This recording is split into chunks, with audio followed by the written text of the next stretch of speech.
Welcome to another story presentation from Read Me a Story Inc., located on the web at readmeastoryinc.com.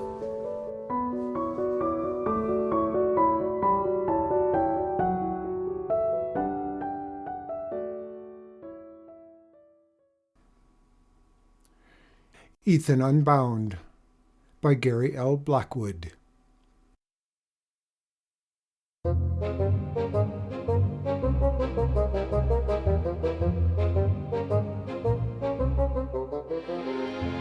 Miss Morgan was a witch. At any rate, she certainly looked like a witch. She wore baggy dresses and had stringy black hair and a pinched face. And if you could have stood to look into her beady eyes long enough, you would have seen that they were violet. With a little putty on her nose, she would have been a shoo-in for the Margaret Hamilton role in the revival of The Wizard of Oz. Not only was she ugly, she was mean. Not in any big, shouting, physical way, but in little, underhanded, nasty ways. She was, in short, the sort of person who gives librarians a bad name. Now, most librarians, as you know, are extremely pleasant and helpful people. Many are quite attractive and fashionable. Some even wear running shoes and know about such things as Nintendo and motor-driven skateboards. Miss Morgan was emphatically not one of this sort. If she knew anything about anything, she kept it to herself. Ethan, the Ethan referred to in the title, was a bookworm. Not literally, of course. If he had been an actual worm, Miss Morgan would have long since searched him out and ground him beneath her heel. As it was, she only looked at him as if she'd like to. Not that Ethan deserved it. He was a good kid, at least as teenagers go. A little on the klutzy side, a little too obsessed with grades, but on the whole pretty well liked, except by Miss Morgan. But then she didn't like anybody, probably not even herself. You might expect that, being a librarian and all, Miss Morgan would be partial to a boy like Ethan, who obviously loved books. He was even named after a book, a famous one written by Edith Wharton that had made his mother cry. On the contrary, Miss Morgan seemed to single him out for particular abuse. On those rare occasions when he brought a book back overdue, she charged him triple the usual fine. She sent him snide little reminders in the mail concerning books he'd checked out only 2 days before. When he couldn't avoid using the reference books, she kept her violet eyes pinned on him every second. The sad fact of the matter was that Miss Morgan, who had been attached to the library since long before Ethan was born, regarded each and every volume in the library as her private property, and bitterly resented having to give them over into the hands of strangers.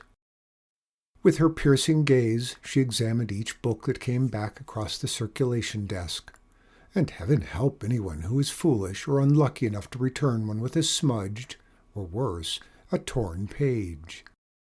It was as though, in Miss Morgan's eyes, the books were living things that could feel pain, and she fussed over a broken binding as a mother might over a child with a broken arm. Ethan's fondness for books was a little less obsessive, though not much.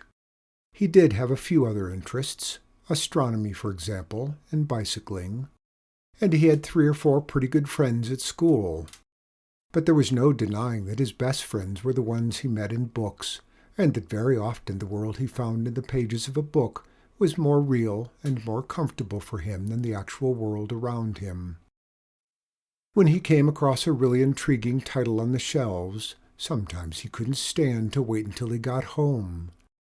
He had to sit down with it right there in the aisle, on one of those little rolling step stools, and an hour or 2 later, or 3, when Miss Morgan called out in a whine not unlike that of a very large mosquito, "All right, everyone, the library is closing." Ethan would come too, as if from a dream, and hurry to the circulation desk where he pretended to tie his shoe, or examine the rack of large print books, or anything to avoid the accusing stare of those violet eyes. On the fateful night of which you are about to hear, Ethan was not in his usual spot in the young adult fiction.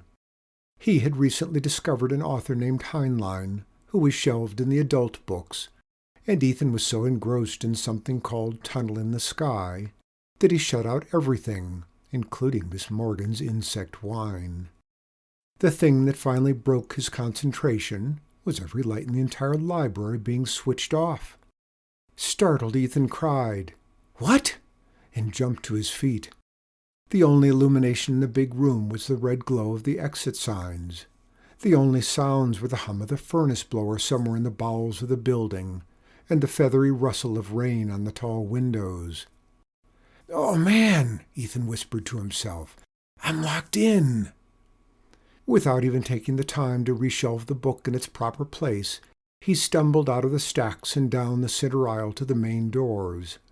As he had feared, they were locked tight. "Crap," he muttered, and gave the door a token kick with one sneaker. The prospect of spending the night in the library wasn't so alarming.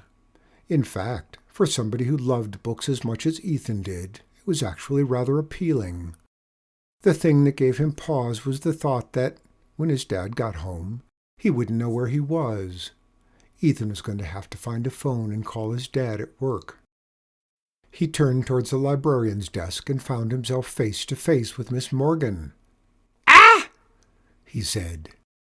Miss Morgan wore a shapeless raincoat and carried a black umbrella. In the light from the exit sign, her eyes looked red. "Well, well," she said. I, Ethan said. "You got caught up in a book," Miss Morgan said, not unkindly. "And you forgot the time, is that it?" Ethan nodded. Or was it a shudder? "I'm not surprised. I knew it would happen sooner or later. A boy like you." Ethan shifted about nervously. Could you, let me out?" His voice cracked on the final word. "In that downpour?" Miss Morgan glanced sharply at the volume under his arm. "And with a book?" Hastily, Ethan clapped the book down on the desk. "I'll get it another time," he said with a sickly smile. "Oh, but surely," Miss Morgan said in a tone that would have sounded reasonable coming from someone else. "Surely you don't want to get soaked to the skin. Couldn't your parents come for you?" "Well, there's just my dad, and he works late." Miss Morgan's eyes narrowed in what might have been construed as a smile. "What a shame. Perhaps you'd better stay, then." Stay? Her raincoat rustled as she took a step toward him. "Of course. You like books, don't you?" "Well, yes, but—" "Well, then," she said, raising her umbrella as if she meant to impale him on the tip, "you should enjoy being one." Ethan swallowed hard. "What?" "I'll even give you your choice of what sort of book you'd like to be. What could be fairer?" Ethan backed away, holding onto the edge of the desk for support. I don't know what you mean."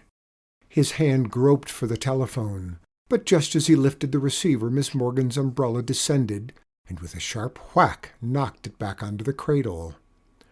Come, she said impatiently. "Where do you imagine that books come from? They don't grow on trees, you know." Ethan clutched his stinging hand to his chest. I thought you bought them someplace."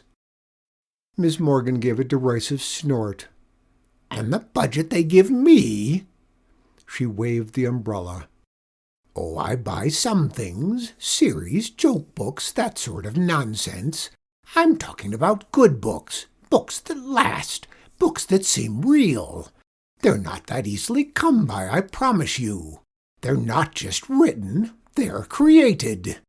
The authors must put something of themselves into them." She took another step forward. "Sometimes all of themselves. Now what will it be? Or shall I choose?" I really have to—" "You remember Mr. Weiss, the science teacher?" Ethan blinked in bewilderment at this sudden change of topic. "The one that moved away a couple of years ago?" Miss Morgan wagged her umbrella at him. No. He moved no further away than my non-fiction section. He made quite an attractive book on physics." Ethan put a hand to his muddled head. "Well, this is crazy. I—" "And you recall little Stephen Shelton, no doubt." She shook her head, making her plastic rain hat crinkle. "They searched for him high and low, when all they'd really have to do was look at the picture books under S." She raised the umbrella again and smacked it into the palm of her other hand. "But enough of that. Have you made up your mind yet? May I recommend a rousing adventure book? Or what about a historical novel? I don't really believe I'd care to have any more problem novels. They're so depressing." She broke off abruptly, for Ethan, seeing that she was beyond a doubt either demented or dangerous, or both, had made a break for it. "I thought you loved books!" He heard her screech behind him as he dived desperately into one of the narrow, darkened aisles between the shelves of the adult section. He scrambled to the far end, plunged across an open space, and rolled beneath one of the reading tables, where he crouched, his breath coming in quick, shallow bursts.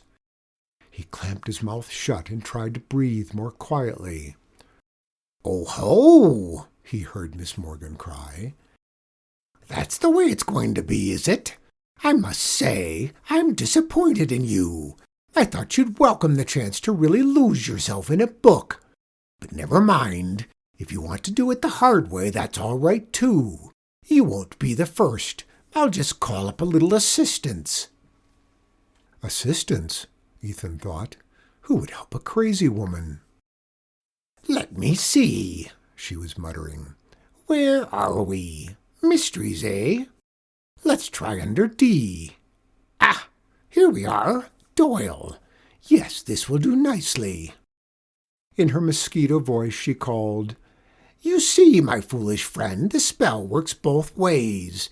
I can create books from life, or—" A bright greenish spark, like a welding arc, lit up the part of the room where she stood. "Life from books." She laughed a manic laugh that was all but obscured by a sudden outburst of vicious barking and snarling.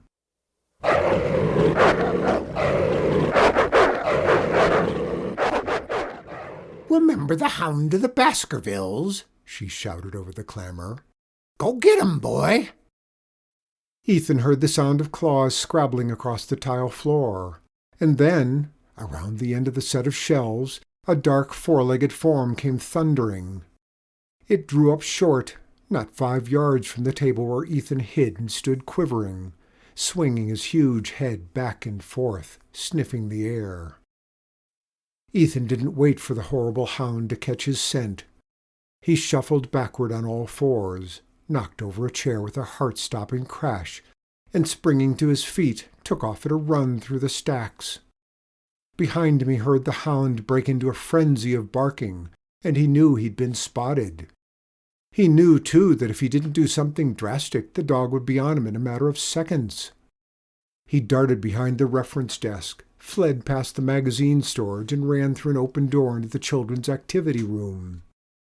His impulse was to shut the door behind him, but he realized that if he did, he'd be trapping himself in the room. Instead, he left the door ajar and burst through a second door that led to the children's collection, slamming that one shut behind him. By the time he had circled through the children's department, past the magazines again and back to the first door, the hound was inside the activity room, clawing at the door he'd just closed. Ethan banged the first door shut and leaned against it, his chest heaving, his legs like putty, while the hound, growling rabidly, flung itself against the inside of the door. "Excellent!" Miss Morgan's voice echoed through the big room. "I see you've learned how to use your library." Ethan guessed from her voice that she was still somewhere in the adult stacks. If he was right, that meant he had a clear shot at the front door. Taking a deep breath, he sprinted through the reference area, crashed into the freestanding globe, and recovered. A flash lit up the room behind him, but he made it to the main entrance without any interference. He looked frantically around for something big enough to smash his way out with, and settled on the electric typewriter that sat on Miss Morgan's desk. She'd be furious. Well, then again, what did it matter? Yanking the cord from the wall socket, he hefted the machine over his head. Before he could launch it through the window, something seized it from behind. Ethan let go of the machine and whirled around to confront a figure who wore a black, bat-like cape, but who he was pretty sure was not Batman. The caped figure tossed the typewriter carelessly aside and, smiling a terrifying smile at Ethan, a smile that revealed two long, fang-like teeth. "Oh, man," Ethan groaned. "Dracula!"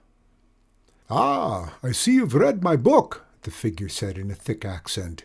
"Or," he added distastefully, "more likely you have seen the movie. The book is much more worthwhile, I assure you. Perhaps you'd like to be a sequel." "No!" Ethan shouted and bolted again. He wasn't really thinking very clearly, but he had a vague notion that he might be safer in the children's collection, where the books were not quite so threatening. He staggered past the picture books and into the non-fiction, where he flattened himself against the 700s and clung there, his mind and his heart racing.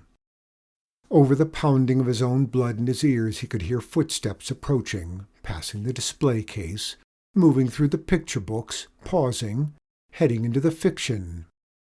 In a minute or two more they would make their way back to the aisle where he was hiding. There had to be some way out. He peered warily around the end of the shelves. Obviously he couldn't escape through the activity room. He could still hear the Baskerville hound thrashing and growling inside. He looked in the other direction and saw a pale red light high up on the wall. The emergency exit, of course. He had walked by it 100 times, but because of the sign that read in bold letters, "Do not open except in emergency," it had never quite registered. Well, if this wasn't an emergency, what was? Ethan slipped out from between the shelves and crept with painful slowness and care across the carpeted floor toward the exit sign. He was less than 6 feet from it when a flash of green light lit up the fiction stacks off to the right. Instinctively he threw up an arm to shield his eyes. When he lowered it, a new figure stood before him, blocking the exit. A bulky figure dressed in coarse, curious clothing from another century. A figure whose left leg ended above the knee, and who supported himself with a wooden crutch propped under one arm. "So, lad," the man said in a booming voice, "about to jump ship, was you? By the powers, I can't make out why you'd want to do that and leave behind companions such as us." "Get out of my way!" Ethan shouted, his voice cracking with panic. "Ah! Out of me way!" croaked the parrot that sat on the pirate's shoulder. Ethan backed away and turned, ready to run again. But the dark dread form of Dracula glided out from between the last 2 rows and stood in his way. Frantic, he lunged down the aisle next to him, only to stop short as the third figure stepped into view at the far end of the aisle. "Well now," Miss Morgan said, her raincoat rustling as she advanced on him. "That was fun, wasn't it? But it's time now to wind things up. Or should I say bind them up?" She gave a snorting laugh and extended her umbrella. "Don't worry," she said. "I'll do a very nice sewn binding, and of course you'll get only acid-free and recycled paper.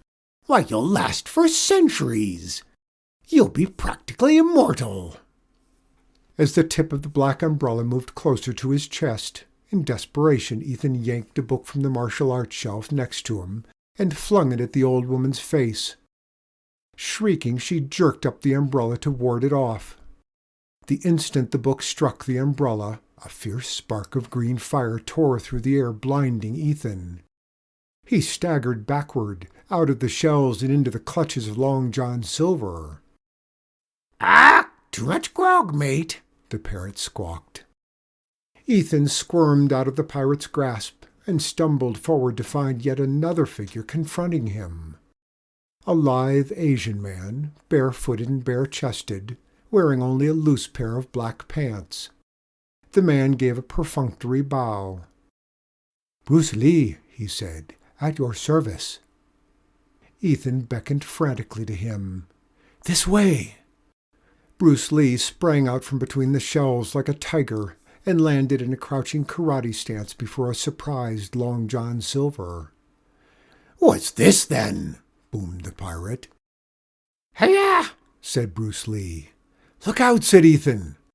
Before the words were fully formed, Bruce Lee had executed a 180-degree turn, and one of his bare feet was flashing through the air to intercept the dark form of Dracula, who had been about to launch an attack from the rear.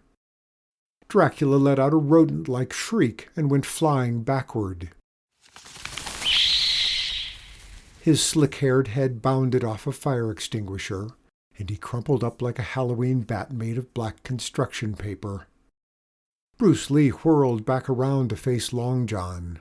None too soon, for the pirate had raised his crutch aloft and sent it on a collision course with Lee's head. But when it reached its target, the Asian man was no longer there. Instead, he was standing directly beside Silver, aiming a quick chop to the pirate's thick neck. The startled parrot flapped away, squawking, "Ah! Out of me way!" while Long John slumped heavily to the carpet. Bruce Lee turned to Ethan with a small, satisfied smile.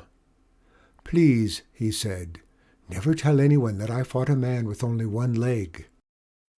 "I promise," Ethan said. He was about to add, "Let's get out of here," when he caught a glimpse of a dark, rain-coated shape emerging from the shells behind Lee. Before he could call out a warning, the old witch had raised her umbrella and launched it like a spear at Bruce Lee's bare back. As the tip of it struck him, a flash of green filled the room again. Ethan fell back, rubbing at his eyes. When he opened them, Miss Morgan was bending down to retrieve the umbrella with one gnarled hand, and with the other, a book featuring a colorful photo of Bruce Lee on the cover. "I don't like it when books are out of their proper places," she said acidly. "And it's high time you were put in yours. You've been so much trouble to me, I believe I'll make a biography of you, one of those long, boring ones." Ethan was almost past the point of caring. He was so tired of running, of resisting, that it sounded almost inviting to be put to rest between covers. But some part of him still protested, still insisted that it was better to live in the real world, with all its faults and stresses, than to sit stagnant on a shelf, catalogued and categorized. "No!" he cried hoarsely and shrank back from the touch of the umbrella. He stumbled backward between the rows of books, clutching at volumes on either side, trying to keep from falling. But they gave way under his hands and tumbled from the shelves, and he kept staggering back and back until his heels struck against one of the rolling step-stools, and he toppled over it and landed on his back in the aisle. "I won't have my books treated this way," screeched the old witch, and descended on him, her violet eyes wild. With one foot Ethan sent the stool rolling at her, but she sidestepped it and came relentlessly on. From the corner of his terrified eyes, Ethan caught a glimpse of a shelf card that read, "Oversized books." But no book would be big enough to protect him now. He needed something to defend himself with, a book about guns or tanks or... Then his eyes fell on a familiar volume, one he'd read years before, a massive book with the title stamped in gold on the spine. Rolling on his side, he pulled it frantically from the shelf. As Miss Morgan's black raincoat loomed over him, and grinning gleefully she extended her umbrella, Ethan yanked the book open to a vivid illustration and held it before him like a shield. The tip of the umbrella struck the page, and once again the blinding green spark exploded. This time, when Ethan struggled to his feet, blinking and shaking his head, a figure stood before him that made Miss Morgan's pinched face go tight and her violet eyes go wide in alarm. "You!" she breathed, her voice a long, low sigh of defeat. "Aye, madame," said the white-robed figure, stroking its long grey beard with something like anticipation. "After all these centuries, and this time you've no beautiful enchantress to do your dirty work for you." Miss Morgan lowered her umbrella and took a few faltering steps back. "Now, Merlin," she said, in a tone Ethan had never heard from her before, a tone that was wheedling, pleading. You had your day, I wanted mine, that's all." "Fair enough, madame," said Merlin. "And now it's over. Adieu." Miss Morgan opened her pinched mouth to protest, but the old wizard had raised his broad-sleeved arms, and a jagged white spark leaped across the gap between the fingers in her flinching form. The transformation was too sudden to be seen. One instant the old witch stood cowering in the aisle. The next there was nothing but a thick black volume lying on the carpet next to the other fallen books. Merlin stooped to pick it up and handed it to Ethan. "There you are. A dubious addition to the library's collection." Ethan stared at the old wizard, then at the cover of the book. It read, "The Memoirs of Morgan Le Fay." "I wouldn't bother reading it if I were you," Merlin said. "You'll find it far too long and boring. You may as well go home now. I'll clean up here." Ethan hesitated. But there are things I want to ask you." Merlin waved a hand to dismiss him. "Ask your librarian," he said. Ethan nodded vaguely, waved goodbye, and found his way to the main entrance. It was unlocked, and outside it had stopped raining. When he got the nerve to visit the library again, a few days later, there was a new employee at the circulation desk. A kindly-looking old man with a neatly trimmed gray beard and a pair of running shoes.